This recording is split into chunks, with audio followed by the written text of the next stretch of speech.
ಆದರೆ ಈಗ ಕಾಲವೇ ಕೂಡಿ ಬಂದಿರುವಾಗ ವೀರಶೈವ ಲಿಂಗಾಯತ ಸಮುದಾಯದ ಎಲ್ಲ ಒಳಪಂಗಡದ ನಾಯಕರು ಆಯಾ ಸಮುದಾಯದವರಿಗೆ ಒಂದು ಮಾರ್ಗದರ್ಶನ ಕೊಡುವುದರ ಮೂಲಕ ಅವರೆಲ್ಲರೂ ವೀರಶೈವ ಲಿಂಗಾಯತ ಮೂಲವಾಹಿನಿಗೆ ನಾವು ಇದ್ದೇವೆ ಅನ್ನುವಂಥ ಒಂದು ಭರವಸೆ ಮಾತು ಚಿಕ್ಕದ್ದಾದರೆ ಈ ಸಂಖ್ಯೆ ಹೆಚ್ಚಿನ ಪ್ರಮಾಣದಲ್ಲಿ ತನ್ನಿಂದ ತಾನೇ ಬೆಳೆಯುವುದರಲ್ಲಿ ಅನುಮಾನವಿಲ್ಲ. ಅದು ಈ ಶೃಂಗ ಸಮ್ಮೇಳನದಲ್ಲಿ ಪ್ರಸ್ತಾವನೆಗೊಳ್ಳುತ್ತಾ ಇದೆ.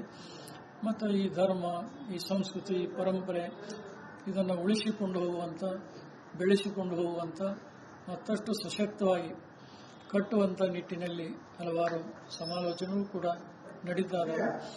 ಮೊಟ್ಟ ಮೊದಲಿಗೆ ಇದು ಪ್ರಥಮ ಕಾರ್ಯ ನಾವು ಮಾಡ್ತಾ ಇದ್ದೇವೆ. ಇದಾದ ನಂತರದಲ್ಲಿ ಮತ್ತೆ ಅಖಿಲ ಭಾರತ ವೀರಶೈವ ಲಿಂಗಾಯತ ಮಹಾಸಭೆಯವರು ಇನ್ನೂ ಇದಕ್ಕಿಂತ ಹೆಚ್ಚಿನ ಪ್ರಮಾಣದಲ್ಲಿ ವೀರಶೈವ ಲಿಂಗಾಯತ ಸಮುದಾಯದ ಬೇರೆ ಬೇರೆ ಪಂಗಡದ ಮುಖಂಡರನ್ನು ಮತ್ತು ಅನೇಕ ಮಠಾಧೀಶರನ್ನು ಕೂಡ ಕರೆದಂಥ ಸಂದರ್ಭದಲ್ಲಿ ವೀರಶೈವ ಧರ್ಮದ ಪಂಚಪೀಠಗಳು ಸ್ಪಂದಿಸಿ ಸಮಾಜಕ್ಕೆ ಮಾರ್ಗದರ್ಶನ ನೀಡ್ತಾವೆ. ಅದಕ್ಕೆ 2 ದಿನಗಳ ಕಾಲ ನಡೆಯುವಂಥ ಶೃಂಗ ಸಮ್ಮೇಳನದ ಕಡೆಗೆ ಇಡೀ ರಾಜ್ಯದ ಜನತೆ ಅಷ್ಟೇ ಅಲ್ಲ, ಬೇರೆ ಬೇರೆ ರಾಜ್ಯಗಳಲ್ಲಿರುವಂಥ ವೀರಶೈವ ಲಿಂಗಾಯತ ಸಮುದಾಯ ಜನರು ನಿರೀಕ್ಷಣೆಯನ್ನು ಮಾಡ್ತಾ ಇದ್ದಾರೆ. ಅದಕ್ಕೆ ಆ ನಿರೀಕ್ಷಣೆ ಖುಷಿಯಾಗಲಾರದಂತೆ ಈ ಶೃಂಗ ಸಮ್ಮೇಳನದಿಂದ ಕೆಲವು ಮಹತ್ವಪೂರ್ಣವಾದಂಥ ವಿಚಾರಗಳನ್ನು ಈ ನಾಡಿನ ಜನತೆಗೆ ಮುಟ್ಟಿಸುವಂಥ ಒಂದು ಬಹುದೊಡ್ಡ ಕಾರ್ಯ ನಡೀತಾ ಇದೆ. ಅದಕ್ಕೆ ಈ ಶೃಂಗ ಸಮ್ಮೇಳನದಲ್ಲಿ ಅನೇಕ ಮಠಾಧೀಶರು ಪಾಲ್ಗೊಳ್ತಾ ಇದ್ದಾರೆ ಮತ್ತು ನಾಡಿನ ಎಲ್ಲ ಭಾಗದಿಂದ ಭಕ್ತಾಭಿಮಾನಿಗಳು ಬರ್ತಾ ಇದ್ದಾರೆ. ಅವರಿಗೆ ಸುವ್ಯವಸ್ಥಿತವಾಗಿ ಕಾರ್ಯಕ್ರಮದಲ್ಲಿ ಪಾಲ್ಗೊಳ್ಳಲಿಕ್ಕೆ ಮತ್ತು ಅವರ ವಸತಿ, ಪ್ರಸಾದ ವ್ಯವಸ್ಥೆ ಅದನ್ನು ಕೂಡ ಸಿದ್ಧತೆ ಮಾಡಿಕೊಂಡಿದ್ದಾರೆ. ಈ ರಂಭಾಪುರಿ ಜಗದ್ಗುರು ವೀರಗಂಗಾಧರ ಮಂಗಲ ಭವನದಲ್ಲಿ ಜಾಗ ಇಕ್ಕಟ್ಟಾದ್ರೆ ತೊಂದರೆ ಆಗಬಾರ್ದು ಅನ್ನುವಂಥ ಉದ್ದೇಶದಿಂದ ಹೊರಗಿನ ಬಯಲಿನಲ್ಲಿ ಸುಮಾರು 3,000 ಜನ ಕುಳಿತುಕೊಳ್ಳುವಂಥ ಜರ್ಮನ್ ಟೆಂಟ್ ಈಗಾಗಲೇ ಹಾಕಿದ್ದಾರೆ.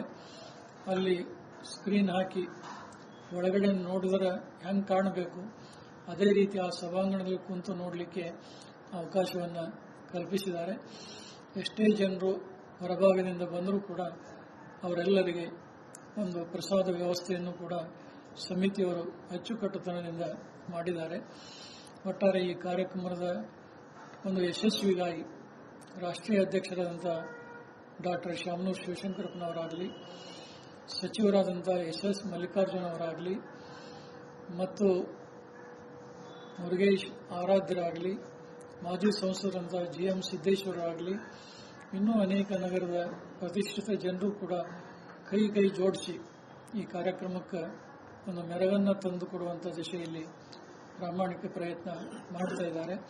ಈ ಶೃಂಗ ಸಮ್ಮೇಳನದಿಂದ ಎಲ್ಲರೂ ಏನು ನಿರೀಕ್ಷಣೆ ಮಾಡ್ತಾ ಇದ್ದಾರೆ ಆ ನಿರೀಕ್ಷಣೆಗೆ ತಕ್ಕದಾದಂಥ ಒಂದು ಸಂದೇಶವನ್ನು ಧರ್ಮ ಬಾಂಧವರಿಗೆ ಮತ್ತು ರಾಜ್ಯ ಸರ್ಕಾರಕ್ಕೂ ಕೂಡ ತಲುಪಿಸುವಂಥ ಒಂದು ಕೆಲಸ ಮಾಡ್ತೇವೆ ಅಂತೇಳಿ ಈ ಸಂದರ್ಭದಲ್ಲಿ ಹೇಳಿಕೆ ಬಯಸ್ತಾ ಇದೆ.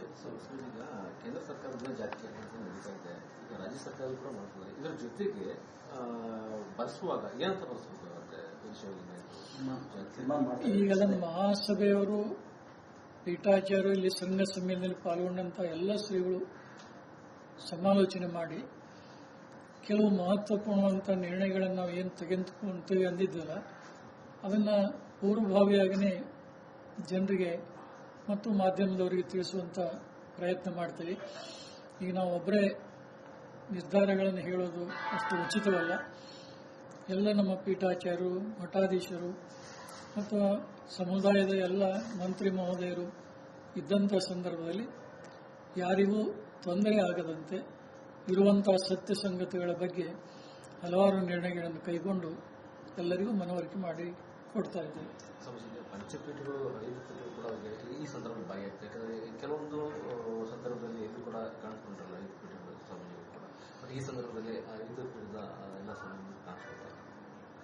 ಸುಮಾರು 15-20 ವರ್ಷಗಳಿಂದ ಪಂಚಪೀಠದ ಜಗದ್ಗುರುಗಳು ಹಲವಾರು ಸಣ್ಣ ಪುಟ್ಟ ಕಾರಣಗಳಿರಬಹುದು, ಆದರೆ ಒಂದೇ ವೇದಿಕೆಯಲ್ಲಿ ಬಂದಂಥ ಸಂದರ್ಭಗಳಿದ್ದಿಲ್ಲ. ಆದರೆ ಕಾಲ ಕೂಡಿ ಬಂದಿದೆ. ಒಂದು ಪ್ರಾಮಾಣಿಕ ಪ್ರಯತ್ನ ಮಾಡಬೇಕು ಅಂಥೇಳಿ ನಾವು ಒಂದು ಹೆಜ್ಜೆಯನ್ನು ಮುಂದಿಟ್ವಿ. ಬಹುಶಃ ಆ ಒಂದು ಪ್ರಯತ್ನಕ್ಕೆ ಉಳಿದ ಪೀಠಾಚಾರ್ಯರು ಕೂಡ ಸಹಯೋಗ ಮತ್ತು ಸ್ಪಂದಿಸಿ ಅವರು ಕೂಡ ಮುಂದೆ ಬಂದರು. ಹೀಗಾಗಿ ಕೆಲವು ದಿನಗಳಲ್ಲಿ ಮೇ 2ನೇ ತಾರೀಕಿಗೆ ಶಾಮನೂರು ಶಿವಶಂಕರಪ್ಪನವ್ರ ಮನೆಯಲ್ಲಿ ಪೂಜಾ ನಡೀತಿ. ಅದಾದ 7ನೇ ತಾರೀಕಿಗೆ ಮುಕ್ತಿ ಮಂದಿರ ಕ್ಷೇತ್ರದಲ್ಲಿ ನಮ್ಮ ಕರೆಗೆ ಹೋಗೊಟ್ಟು ಉಳಿದ ಪೀಠದ ಆಚಾರ್ಯರು ಕೂಡ ಅಲ್ಲಿ ಬಂದರು. ಕೇದಾರದವರು ಹಿಮಾಲಯದಲ್ಲಿ ಇರುವ ಕಾರಣ ಬರಲಿಕ್ಕೆ ಆಗಲಿಲ್ಲ. ಮತ್ತೆ 2ನೇ ಹಂತದಲ್ಲಿ ಬೆಂಗಳೂರಿನ ಶಾಮನೂರು ನಿವಾಸದಲ್ಲಿ ಕೇದಾರ ಜಗದವರು ಕೂಡ ಪಾಲ್ಗೊಂಡರು. ಹಲ ಸುತ್ತಿನ ಮಾತುಕತೆಗಳು ಕೂಡ ನಡೆದು ಈ ಶೃಂಗ ಸಮ್ಮೇಳನಕ್ಕೆ ಒಂದು ಒಳ್ಳೆಯ ವಾತಾವರಣ ನಿರ್ಮಾಣ ಆಯಿತು. ಅದಕ್ಕಾಗಿ ವರ್ಷ ನಾವು ಮಾಡುವಂಥ ಆಷಾಢ ಮಾಸ ಪೂಜೆ ಇಲ್ಲಿ 5 ದಿನ ಮಾಡ್ತಾ ಇದ್ವಿ. 5 ದಿನದ ಬದಲಾಗಿ 3 ದಿನ ಇದನ್ನು ಮೀಸಲಿಟ್ಟು 2 ದಿನಗಳ ಕಾರ್ಯಕ್ರಮವನ್ನು ಈ ಶೃಂಗ ಸಮ್ಮೇಳನಕ್ಕೆ ನಾವು ಧಾರೆ ಎರೆದ್ವಿ. ಬಹುಶಃ ಅದರ ಪ್ರತಿಫಲವೇ 21, 22ರ ಸಮಾವೇಶದಲ್ಲಿ ಪ್ರತಿಬಿಂಬಿಸಿ ಈ ನಾಡಿನ ಜನತೆಗೆ ಒಂದು ಉತ್ತಮವಾದಂಥ ಎಲ್ಲರೂ ಮೆಚ್ಚಿಕೊಳ್ಳುವಂಥ ಸಂದೇಶ ರವಾನೆ ಆಗ್ತಾ ಇದೆ ಅಂತ ಹೇಳಲಿಕ್ಕೆ ಬಹಳ ಹೆಮ್ಮೆ ಅನಿಸ್ತಾ ಇದೆ. ಆದರೆ ಈಗ ಕಾಲವೇ ಕೂಡಿ ಬಂದಿರುವಾಗ ವೀರಶೈವ ಲಿಂಗಾಯತ ಸಮುದಾಯದ ಎಲ್ಲ ಒಳಪಂಗಡದ ನಾಯಕರು ಆಯಾ ಸಮುದಾಯದವರಿಗೆ ಒಂದು ಮಾರ್ಗದರ್ಶನ ಕೊಡುವುದರ ಮೂಲಕ ಅವರೆಲ್ಲರೂ ವೀರಶೈವ ಲಿಂಗಾಯತ ಮೂಲವಾಹಿನಿಗೆ ನಾವು ಇದ್ದೇವೆ ಅನ್ನುವಂಥ ಒಂದು ಭರವಸೆ ಮಾತು ಚಿಕ್ಕದ್ದಾದರೆ ಈ ಸಂಖ್ಯೆ ಹೆಚ್ಚಿನ ಪ್ರಮಾಣದಲ್ಲಿ ತನ್ನಿಂದ ತಾನೇ ಬೆಳೆಯೋದರಲ್ಲಿ ಅನುಮಾನವಿಲ್ಲ. ಅದು ಈ ಶೃಂಗ ಸಮ್ಮೇಳನದಲ್ಲಿ ಪ್ರಸ್ತಾವನೆಗೊಳ್ಳುತ್ತಾ ಇದೆ. ಮತ್ತು ಈ ಧರ್ಮ, ಈ ಸಂಸ್ಕೃತಿ, ಈ ಪರಂಪರೆ ಇದನ್ನು ಉಳಿಸಿಕೊಂಡು ಹೋಗುವಂಥ, ಬೆಳೆಸಿಕೊಂಡು ಹೋಗುವಂಥ, ಮತ್ತಷ್ಟು ಸಶಕ್ತವಾಗಿ ಕಟ್ಟುವಂಥ ನಿಟ್ಟಿನಲ್ಲಿ ಹಲವಾರು ಸಮಾಲೋಚನೆಗಳು ಕೂಡ ನಡೀತಾ ಇದ್ದಾವೆ. ಮೊಟ್ಟ ಮೊದಲಿಗೆ ಇದು ಪ್ರಥಮ ಕಾರ್ಯ ನಾವು ಮಾಡ್ತಾ ಇದ್ದೇವೆ. ಇದಾದ ನಂತರದಲ್ಲಿ ಮತ್ತೆ ಅಖಿಲ ಭಾರತ ವೀರಶೈವ ಲಿಂಗಾಯತ ಮಹಾಸಭೆಯವರು ಇನ್ನೂ ಇದಕ್ಕಿಂತ ಹೆಚ್ಚಿನ ಪ್ರಮಾಣದಲ್ಲಿ ವೀರಶೈವ ಲಿಂಗಾಯತ ಸಮುದಾಯದ ಬೇರೆ ಬೇರೆ ಪಂಗಡದ ಮುಖಂಡರನ್ನು ಮತ್ತು ಅನೇಕ ಮಠಾಧೀಶರನ್ನು ಕೂಡ ಕರೆದಂಥ ಸಂದರ್ಭದಲ್ಲಿ ವೀರಶೈವ ಧರ್ಮದ ಪಂಚಪೀಠಗಳು ಸ್ಪಂದಿಸಿ ಸಮಾಜಕ್ಕೆ ಮಾರ್ಗದರ್ಶನ ನೀಡ್ತಾವೆ. ಅದಕ್ಕೆ 2 ದಿನಗಳ ಕಾಲ ನಡೆಯುವಂಥ ಶೃಂಗ ಸಮ್ಮೇಳನದ ಕಡೆಗೆ ಇಡೀ ರಾಜ್ಯದ ಜನತೆ ಅಷ್ಟೇ ಅಲ್ಲ, ಬೇರೆ ಬೇರೆ ರಾಜ್ಯಗಳಲ್ಲಿರುವಂಥ ವೀರಶೈವ ಲಿಂಗಾಯತ ಸಮುದಾಯ ಜನರು ನಿರೀಕ್ಷಣೆಯನ್ನು ಮಾಡ್ತಾ ಇದ್ದಾರೆ.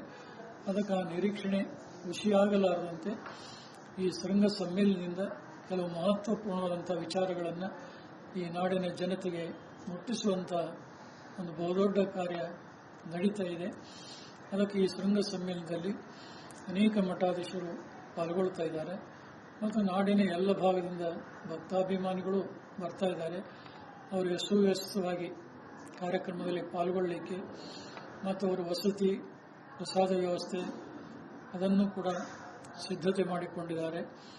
ಈ ರಂಭಾಪುರಿ ಜಗದ್ಗುರು ವೀರಗಂಗಾಧರ ಮಂಗಲ ಭವನದಲ್ಲಿ ಜಾಗ ಇಕ್ಕಟ್ಟಾದರೆ ತೊಂದರೆ ಆಗಬಾರ್ದು ಅನ್ನುವಂಥ ಉದ್ದೇಶದಿಂದ ಹೊರಗಿನ ಬಯಲಿನಲ್ಲಿ ಸುಮಾರು 3,000 ಜನ ಕುಳಿತುಕೊಳ್ಳುವಂಥ ಜರ್ಮನ್ ಟೆಂಟ್ ಈಗಾಗಲೇ ಹಾಕಿದ್ದಾರೆ. ಅಲ್ಲಿ ಸ್ಕ್ರೀನ್ ಹಾಕಿ ಒಳಗಡೆ ನೋಡಿದರೆ ಹೆಂಗೆ ಕಾಣಬೇಕು ಅದೇ ರೀತಿ ಆ ಸಭಾಂಗಣದಲ್ಲಿ ಕುಂತು ನೋಡಲಿಕ್ಕೆ ಅವಕಾಶವನ್ನು ಕಲ್ಪಿಸಿದ್ದಾರೆ. ಎಷ್ಟೇ ಜನರು ಹೊರಭಾಗದಿಂದ ಬಂದರೂ ಕೂಡ ಅವರೆಲ್ಲರಿಗೆ ಒಂದು ಪ್ರಸಾದ ವ್ಯವಸ್ಥೆಯನ್ನು ಕೂಡ ಸಮಿತಿಯವರು ಅಚ್ಚುಕಟ್ಟುತನದಿಂದ ಮಾಡಿದ್ದಾರೆ. ಒಟ್ಟಾರೆ ಈ ಕಾರ್ಯಕ್ರಮದ ಒಂದು ಯಶಸ್ವಿಗಾಗಿ ರಾಷ್ಟ್ರೀಯ ಅಧ್ಯಕ್ಷರಾದಂಥ ಡಾಕ್ಟರ್ ಶಾಮನೂರು ಶಿವಶಂಕರಪ್ಪನವರಾಗಲಿ, ಸಚಿವರಾದಂಥ ಎಸ್ ಮಲ್ಲಿಕಾರ್ಜುನ ಅವರಾಗಲಿ ಮತ್ತು ಮುರುಗೇಶ್ ಆರಾಧ್ಯರಾಗಲಿ, ಮಾಜಿ ಸಂಸದರಂಥ GM ಸಿದ್ದೇಶ್ವರರಾಗಲಿ, ಇನ್ನೂ ಅನೇಕ ನಗರದ ಪ್ರತಿಷ್ಠಿತ ಜನರು ಕೂಡ ಕೈ ಜೋಡಿಸಿ ಈ ಕಾರ್ಯಕ್ರಮಕ್ಕೆ ಒಂದು ಮೆರಗನ್ನು ತಂದುಕೊಡುವಂಥ ದಿಶೆಯಲ್ಲಿ ಪ್ರಾಮಾಣಿಕ ಪ್ರಯತ್ನ ಮಾಡ್ತಾ ಇದ್ದಾರೆ.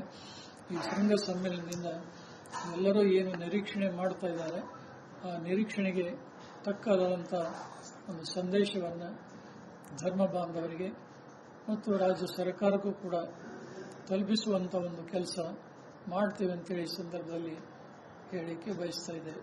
ಈಗ ಕೇಂದ್ರ ಸರ್ಕಾರದ ಜಾತಿ ನಡೀತಾ ಇದೆ, ಈಗ ರಾಜ್ಯ ಸರ್ಕಾರ ಕೂಡ ಮಾಡ್ತಿದ್ದಾರೆ. ಇದರ ಜೊತೆಗೆ ಬಳಸುವಾಗ ಏನಂತ ಬಳಸಬೇಕಾಗುತ್ತೆ ಈಗ ನಮ್ಮ ಮಹಾಸಭೆಯವರು ಪೀಠಾಚಾರ್ಯರು ಇಲ್ಲಿ ಶೃಂಗ ಸಮ್ಮೇಳನದಲ್ಲಿ ಪಾಲ್ಗೊಂಡಂತ ಎಲ್ಲ ಶ್ರೀಗಳು ಸಮಾಲೋಚನೆ ಮಾಡಿ ಕೆಲವು ಮಹತ್ವಪೂರ್ಣವಂತ ನಿರ್ಣಯಗಳನ್ನು ನಾವು ಏನು ತೆಗೆದುಕೊಂತೀವಿ ಅಂದಿದ್ದಲ್ಲ ಅದನ್ನು ಪೂರ್ವಭಾವಿಯಾಗಿಯೇ ಜನರಿಗೆ ಮತ್ತು ಮಾಧ್ಯಮದವರಿಗೆ ತಿಳಿಸುವಂತ ಪ್ರಯತ್ನ ಮಾಡ್ತೀವಿ. ಈಗ ನಾವು ಒಬ್ಬರೇ ನಿರ್ಧಾರಗಳನ್ನು ಹೇಳೋದು ಅಷ್ಟು ಉಚಿತವಲ್ಲ. ಎಲ್ಲ ನಮ್ಮ ಪೀಠಾಚಾರ್ಯರು, ಮಠಾಧೀಶರು ಮತ್ತು ಸಮುದಾಯದ ಎಲ್ಲ ಮಂತ್ರಿ ಮಹೋದಯರು ಇದ್ದಂಥ ಸಂದರ್ಭದಲ್ಲಿ ಯಾರಿಗೂ ತೊಂದರೆ ಆಗದಂತೆ ಇರುವಂತಹ ಸತ್ಯ ಸಂಗತಿಗಳ ಬಗ್ಗೆ ಹಲವಾರು ನಿರ್ಣಯಗಳನ್ನು ಕೈಗೊಂಡು ಎಲ್ಲರಿಗೂ ಮನವರಿಕೆ ಮಾಡಿ ಕೊಡ್ತಾ ಇದ್ದೇವೆ. ಪಂಚಪೀಠಗಳು ಕೂಡ ಈ ಸಂದರ್ಭದಲ್ಲಿ ಭಾಗಿಯಾಗ್ತದೆ. ಯಾಕಂದರೆ ಕೆಲವೊಂದು ಸಂದರ್ಭದಲ್ಲಿ ಎಲ್ಲೂ ಕೂಡ ಕಾಣಿಸ್ಕೊಂಡ್ರಲ್ಲ ಐದು ಪೀಠಗಳು ಸ್ವಾಮೀಜಿಗಳು ಕೂಡ. ಮತ್ತು ಈ ಸಂದರ್ಭದಲ್ಲಿ ಐದು ಪೀಠದ ಎಲ್ಲ ಸ್ವಾಮೀಜಿಗಳು ಕಾಣಿಸ್ಕೊಳ್ತಾರೆ. ಸುಮಾರು 15-20 ವರ್ಷಗಳಿಂದ ಪಂಚಪೀಠದ ಜಗದ್ಗುರುಗಳು ಹಲವಾರು ಸಣ್ಣ ಪುಟ್ಟ ಕಾರಣಗಳಿರಬಹುದು, ಆದರೆ ಒಂದೇ ವೇದಿಕೆಯಲ್ಲಿ ಬಂದಂಥ ಸಂದರ್ಭಗಳಿದ್ದಿಲ್ಲ. ಆದರೆ ಕಾಲ ಕೂಡಿ ಬಂದಿದೆ. ಒಂದು ಪ್ರಾಮಾಣಿಕ ಪ್ರಯತ್ನ ಮಾಡಬೇಕು ಅಂತೇಳಿ ನಾವು ಒಂದು ಹೆಜ್ಜೆಯನ್ನು ಮುಂದಿಟ್ವಿ. ಬಹುಶಃ ಆ ಒಂದು ಪ್ರಯತ್ನಕ್ಕೆ ಉಳಿದ ಪೀಠಾಚಾರ್ಯರು ಕೂಡ ಸಹಯೋಗ ಮತ್ತು ಸ್ಪಂದಿಸಿ ಅವರು ಕೂಡ ಮುಂದೆ ಬಂದರು. ಹೀಗಾಗಿ ಕೆಲವು ದಿನಗಳಲ್ಲಿ ಮೇ 2ನೇ ತಾರೀಕಿಗೆ ಶಾಮನೂರು ಶಿವಶಂಕರಪ್ಪನವ್ರ ಮನೆಯಲ್ಲಿ ಪೂಜಾ ನಡೀತಿ. ಅದಾದ 7ನೇ ತಾರೀಕಿಗೆ ಮುಕ್ತಿ ಮಂದಿರ ಕ್ಷೇತ್ರದಲ್ಲಿ ನಮ್ಮ ಕರೆಗೆ ಹೋಗೊಟ್ಟು ಉಳಿದ ಪೀಠದ ಆಚಾರ್ಯರು ಕೂಡ ಅಲ್ಲಿ ಬಂದರು. ಕೇದಾರದವರು ಹಿಮಾಲಯದಲ್ಲಿ ಇರುವ ಕಾರಣ ಬರಲಿಕ್ಕೆ ಆಗಲಿಲ್ಲ. ಮತ್ತೆ 2ನೇ ಹಂತದಲ್ಲಿ ಬೆಂಗಳೂರಿನ ಶಾಮನೂರು ನಿವಾಸದಲ್ಲಿ ಕೇದಾರ ಜಗದವರು ಕೂಡ ಪಾಲ್ಗೊಂಡರು. ಹಲವು ಸುತ್ತಿನ ಮಾತುಕತೆಗಳು ಕೂಡ ನಡೆದು ಈ ಶೃಂಗ ಸಮ್ಮೇಳನಕ್ಕೆ ಒಂದು ಒಳ್ಳೆಯ ವಾತಾವರಣ ನಿರ್ಮಾಣ ಆಯಿತು. ಅದಕ್ಕಾಗಿ ವರ್ಷ ನಾವು ಮಾಡುವಂಥ ಆಷಾಢ ಮಾಸ ಪೂಜೆಯಲ್ಲಿ 5 ದಿನ ಮಾಡ್ತಾ ಇದ್ವಿ.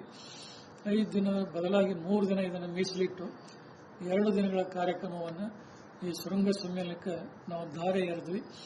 ಬಹುಶಃ ಅದರ ಪ್ರತಿಫಲವೇ 21-22ರ ಸಮಾವೇಶದಲ್ಲಿ ಪ್ರತಿಬಿಂಬಿಸಿ ಈ ನಾಡಿನ ಜನತೆಗೆ ಒಂದು ಉತ್ತಮವಾದಂಥ ಎಲ್ಲರೂ ಮೆಚ್ಚಿಕೊಳ್ಳುವಂತಹ ಸಂದೇಶ ರವಾನೆ ಆಗ್ತಾ ಇದೆ ಅಂತ ಹೇಳಲಿಕ್ಕೆ ಬಹಳ ಹೆಮ್ಮೆ ಅನಿಸ್ತಾ ಇದೆ. ಸಾಕು.